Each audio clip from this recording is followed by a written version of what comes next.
The smear campaign is a large component in the targeting of an individual, dragging the name of the targeted individual through the mud with a narrative that's fabricated, a manufactured storyline accusing them of being a substance user, mentally unstable, being, financially unstable, meanwhile trying to run them out of their job and their housing and their community, attacks on their character as if they're promiscuous, even claiming they're a sex worker, or exploiting them online, trying to make them appear that way.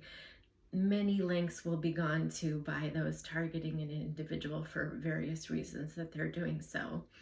And today I'm going to specifically talk about the attacks on the family bond, and more specifically on the parent-child bond, when a targeted individual's own children are weaponized against their parent for the purpose of being a flying monkey and smearing that parent's name to meet the goal of those initiating the targeting.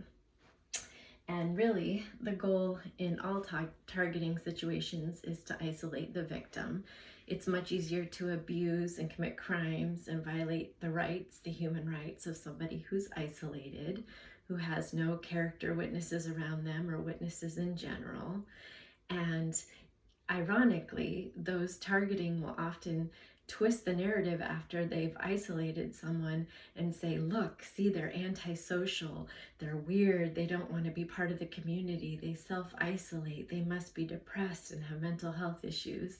Meanwhile, it's the targeters that have put them into that isolation for their own safety because of unlawful surveillance and harassment and all of the other criminal acts they're engaging in.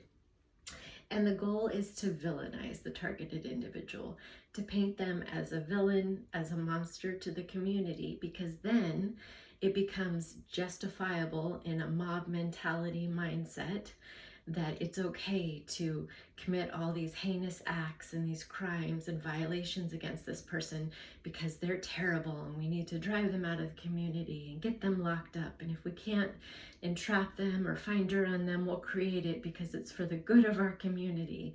And it just becomes this enlarged justification in the mob's mindset that, it's a villain, so it's okay to abuse them.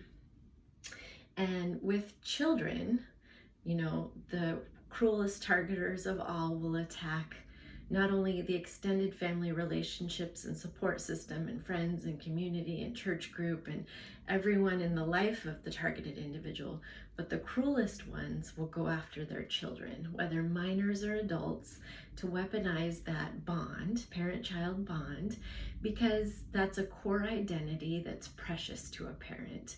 That's a relationship that's precious to a parent. So what better way to hurt a victim that's being targeted than to attack what's precious to them? What better way to destabilize them? And this will be done with systems. You'll get community members making false police reports, false reports to Child Protective Services, not based on anything factual, but just the rumor and the gossip mill, and then calling up out of concern. And you'll see also, if you're dealing with minor children, systems like school staff, parents of other children, community members starting to be utilized to monitor and track and report back all that parents' activity. So other parents become skeptical of allowing their children around you and your children, or you can't go to school functions without people whispering or trying to entrap, and it just becomes a mess for a parent that's going through this. And they'll include community members, church members, and so here a targeted individual may be going to their faith group to try and seek refuge to get through such a difficult time in their life. Meanwhile, the church members are speculating about them, circulating rumors, trying to set them up and entrap them, thinking they're doing good with this vigilante justice mentality. The community's on a witch hunt to get rid of this villain, and they'll be serving as flying monkeys. And as twisted as it is, they'll often triangulate the victim's own children into being flying monkeys, to gather information on them, to track their whereabouts and their activity and their associations, and basically encourage the children to violate the trust between parent and child for the good of those targeting. And this is where you're going to start to see alienation of that parent-child relationship, whether minor or adult. And that parental alienation is going to look quite similar to what you'll see in an alienation case related to custody. It's often the same behaviors, the same red flags, and sometimes the parent of those children is involved in the smear campaign and the targeting, so they're one and the same because there are similar behaviors in both areas. The kids will start to exercise black and white thinking. So suddenly the targeted parent becomes all bad, and the other parent, the alienating parent, becomes all good without any fault. So the targeted parent, it's black and white. They're all bad. There's no good memories. Everything is wrong about them. They have no good qualities. And this is a huge red flag that alienation is occurring. Next, those kids are going to enter into a campaign of denigration. So just overnight, suddenly, abruptly, without any warning, they're going to cease contact with that parent, want nothing to do with them, and there's going to be no incident or event that explains or justifies what happens, why they've been cut off. That targeted parent is going to go from having a relationship and communication and contact with those kids to suddenly contact being ceased, or even, being told, you are a terrible parent, I want nothing to do with you, you're awful, and the targeted individual is left going, what is going on? And it's because this whole community is encouraging and praising those kids, or those adult kids, to attack their own parent. And so they're being, praised by a larger community, supported in this behavior, and encouraged to do so. And then we're going to see borrowed scenarios. So suddenly those kids are going to be borrowing phrases and the traumas of other people and make them their own.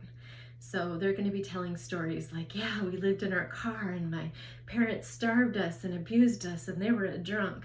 And all these stories that they've never told before, as if they're their own reality now. They're going to borrow someone else's reality as if it's their own. And they're going to spread this animosity. So extended family, aunts, uncles, cousins, grandparents, whoever is hearing the kids or adult kids telling these stories and speaking so negatively about the targeted parent is going to think, okay, yeah, it is okay to attack this person. It is okay to steal from them or commit fraud against them or forge their signature or have hidden court cases behind their back or smear their name and isolate and alienate them.